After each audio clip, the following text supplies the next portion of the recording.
جب آپ صلی اللہ علیہ وسلم نے تمام نشانیاں ٹھیک ٹھیک بتا دیں تو وہ حیران رہ گئے۔ حضرت ابوبکر صدیق رضی اللہ تعالیٰ عنہ نے اس واقعے کی فوراً تصدیق کر دی تو آپ کو صدیق کا لقب عطا ہوا۔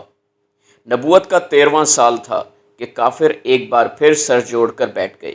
وہ بڑے پریشان تھے کہ انہوں نے اسلام کو پھیلنے سے روکنے کے لیے اپنی ہر کوشش کر کے دیکھ لی ہے، انہیں ناکامی کا سامنا کرنا پڑا ہے، تو انہوں نے آپ صلی اللہ علیہ وسلم کو قتل کرنے کی سازش کی۔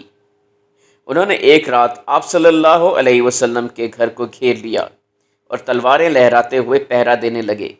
صبح جو ہی آپ صلی اللہ علیہ وسلم گھر سے باہر تشریف لائیں گے، سب مل کر آپ صلی اللہ علیہ وسلم پر حملہ کر دیں۔ اللہ رب العزت نے آپ صلی اللہ علیہ وسلم کو پہلے ہی دشمن کے اس منصوبہ بندی کی اطلاع دے دی تھی۔ جب رات کے وقت کافر آپ صلی اللہ علیہ وسلم کے بیت اطہر کے ارد گرد پہرا دے رہے تھے تو آپ صلی اللہ علیہ وسلم بیت اطہر سے نکلے۔ اسی دوران اللہ رب العزت نے کافروں پر نیند طاری کر دی۔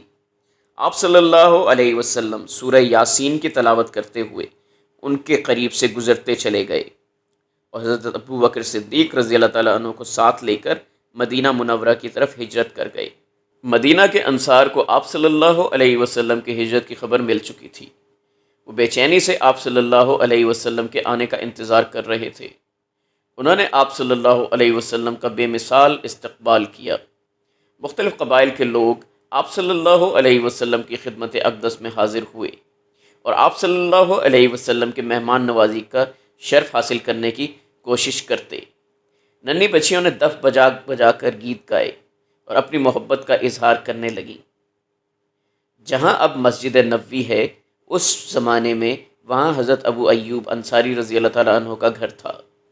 اس جگہ پر آپ صلی اللہ علیہ وسلم کی اونٹنی قصوہ بیٹھ گئی۔ آپ صلی اللہ علیہ وسلم نے وہیں ٹھہرنا پسند فرمایا۔ وہاں قریب ہی زمین کا ایک ٹکڑا تھا، اسے خرید کر وہاں مسجد نبوی کی بنیاد رکھی۔ مدینہ جو اس وقت یثرب کے نام سے مشہور تھا، آپ صلی اللہ علیہ وسلم کے آنے سے مدینۃ النبی کہلانے لگا۔ اس مبارک شہر پر نور اور رحمت کی بارش برسنے لگی۔ کافروں نے جب دیکھا کہ آپ صلی اللہ علیہ وسلم اور آپ کے صحابہ مدینہ میں سکون اور آرام سے زندگی گزار رہے ہیں تو ان سے برداشت نہ ہو سکا۔ 17 رمضان المبارک کو انہوں نے مسلمانوں پر حملہ کر دیا۔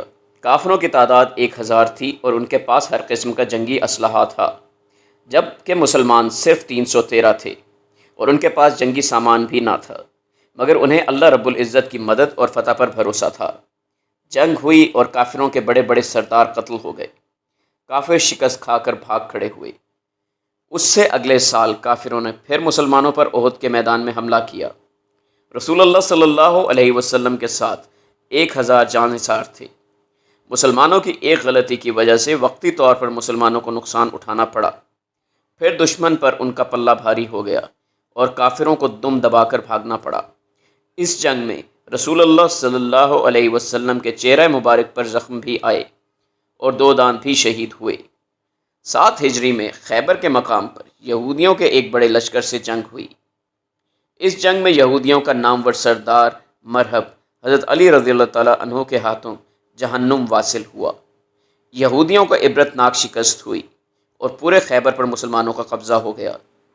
8 ہجری کا واقعہ ہے کہ موتا کے مقام پر مسلمانوں کی عیسائیوں سے ایک زبردست جنگ ہوئی۔ اس جنگ میں حضرت زید بن حارثہ رضی اللہ تعالیٰ عنہ، حضرت جعفر طیار رضی اللہ تعالیٰ عنہ، حضرت عبداللہ بن رواحہ رضی اللہ تعالیٰ عنہ تینوں شہید ہوئے۔ پھر حضرت خالد بن ولید رضی اللہ تعالیٰ عنہ نے لشکر کی کمان سنبھالی اور مسلمانوں کو حفاظت سے وہاں سے نکال لائے۔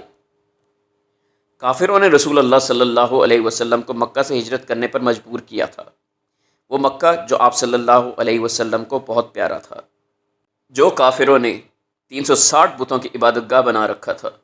اب وقت آ گیا تھا کہ پتھر کے ان جھوٹے خداؤں کو ریزہ ریزہ کر دیا جائے۔ 10 رمضان المبارک 8 ہجری کو رسول اللہ صلی اللہ علیہ وسلم 10,000 صحابہ کرام رضوان اللہ اجمعین کے ہمراہ مکہ کی طرف روانہ ہوئے اور مکہ بغیر جنگ کے فتح ہو گیا۔ آپ صلی اللہ علیہ وسلم فاتحانہ انداز میں مگر عاجزی سے مکہ میں داخل ہوئے، کعبہ کا طواف کیا، پھر مکہ کے کافروں کو آپ صلی اللہ علیہ وسلم کی خدمت اقدس میں پیش کیا گیا۔ وہ سب خوف سے تھر تھر کانپ رہے تھے۔ وہ جانتے تھے کہ انہوں نے مسلمانوں کو بہت ستایا ہے، ان پر طرح طرح کے ظلم کیے ہیں، انہیں مکہ سے چلے جانے پر مجبور کیا ہے، اب انہیں سخت سزا دی جائے گی۔ وہ سب سر جھکائے مجرموں کی حیثیت سے رسول اللہ صلی اللہ علیہ وسلم کے سامنے کھڑے تھے اور اپنی سزا کا انتظار کر رہے تھے۔ رسول اللہ صلی اللہ علیہ وسلم نے ان کی طرف دیکھا۔ آپ صلی اللہ علیہ وسلم کے چہرہ مبارک پر نرمی تھی۔ آپ صلی اللہ علیہ وسلم نے ان سے پوچھا، کیا تم جانتے ہو کہ آج تمہارے ساتھ کیا سلوک کیا جائے گا؟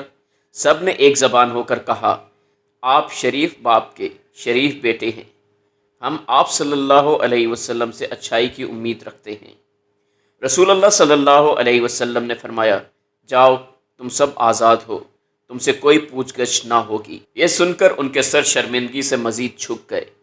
ان میں سے کچھ تو اسی وقت ایمان لے آئے اور کچھ وقت گزرنے کے ساتھ ساتھ آہستہ آہستہ ایمان لانے لگے۔ رسول اللہ صلی اللہ علیہ وسلم نے کعبہ کو بتوں کی گندگی سے پاک کیا۔ حضرت بلال رضی اللہ تعالیٰ عنہ نے خانہ کعبہ کی چھت پر چڑھ کر اذان دی، پھر سب مسلمانوں نے نماز پڑھی۔ اب کعبہ بتوں کا گھر نہیں رہا تھا، اب کعبہ خالص خدا کا گھر تھا، جہاں 5 وقت اللہ رب العزت کا نام گونجتا تھا۔ اب وہاں کوئی کافر نہیں تھا۔ پورے مکہ میں کافروں کا داخلہ بند تھا۔ فتح مکہ کرنے کے بعد آپ صلی اللہ علیہ وسلم کچھ دن وہاں رہے، پھر حضرت سعید بن حضیر رضی اللہ تعالیٰ عنہ کو مکہ کا حاکم مقرر کر کے واپس مدینہ آ گئے۔ اب اسلام بڑی تیزی سے پھیلنا شروع ہو گیا۔ مختلف قبیلوں کے لوگ جوک در جوک آپ صلی اللہ علیہ وسلم کی خدمت اقدس میں حاضر ہوتے اور اسلام قبول کر لیتے۔ 4 ذی الحج 10 ہجری بروز اتوار آپ صلی اللہ علیہ وسلم حج کے ارادے سے مکہ مکرمہ میں داخل ہوئے۔ تسبیح و تحلیل کرتے ہوئے خانہ کعبہ کا طواف کیا، 2 گانا نماز ادا کی۔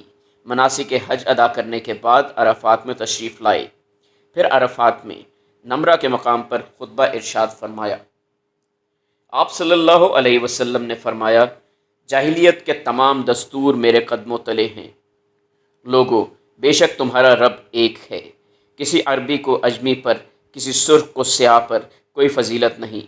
ہر مسلمان دوسرے مسلمان کا بھائی ہے۔ جو خود کھاتے ہو وہی اپنے غلاموں کو کھلاؤ۔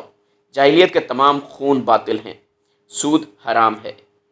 تم سے خدا میری نسبت سے پوچھے گا تو کیا جواب دو گے؟ صحابہ کرام رضوان اللہ اجمعین نے کہا، آپ صلی اللہ علیہ وسلم نے خدا کا پیغام پہنچا دیا، اپنا فرض پورا کر دیا۔ آپ صلی اللہ علیہ وسلم نے آسمان کی طرف انگلی اٹھائی اور 3 مرتبہ فرمایا، اے اللہ تو گواہ رہنا، اے اللہ تو گواہ رہنا، اے اللہ تو گواہ رہنا۔ عین اسی وقت آیت مبارکہ نازل ہوئی، آج میں نے تمہارے لیے تمہارے دین کو مکمل کر دیا اور تمہارے لیے مذہب اسلام منتخب کر لیا۔ 29 صفر 11 ہجری کا زمانہ تھا۔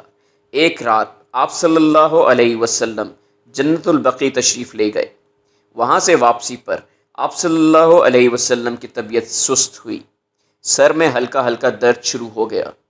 یہ آپ صلی اللہ علیہ وسلم کے مرض کا آغاز تھا۔ دوشنبہ کے دن طبیعت مزید بگڑ گئی۔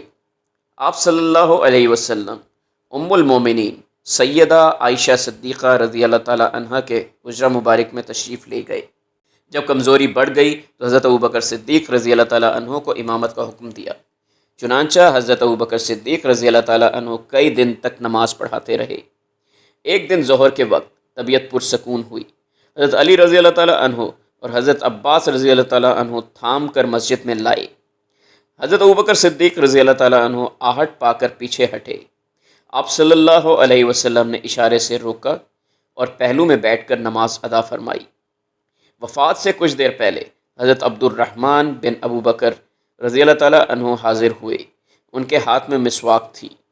آپ صلی اللہ علیہ وسلم نے ان کے ہاتھ سے مسواک لے کر مسواک کی۔ یہ دنیا میں آپ صلی اللہ علیہ وسلم کا آخری عمل تھا۔ پھر فرمایا، اب کوئی نہیں بلکہ وہ بڑا رفیق مددگار ہے۔